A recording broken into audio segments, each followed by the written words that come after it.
दोस्तों, क्या आप जानते हैं बच्चों, ये आदमी है तुम्हारे बाप का कातिल। अगली वीडियो देखते हैं। कसम से मैंने कुछ नहीं कहा, ये तो खुद ही बेहोश हो गई। ये वीडियो तो और भी मज़ेदार है।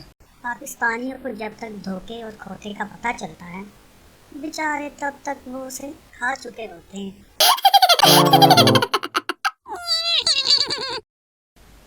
Next video.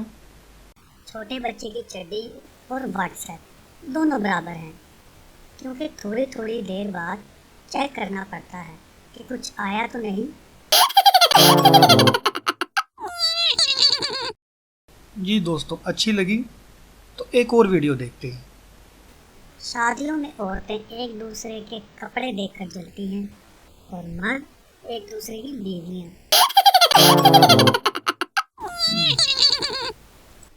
अगर आपको हमारी वीडियो पसंद आई है तो हमारे चैनल को सब्सक्राइब लाजमी करें और मज़ीद वीडियो देखने के लिए बेल पर लाजमी क्लिक करें ताकि हमारी वीडियो सबसे पहले पहुंच सके आप तक।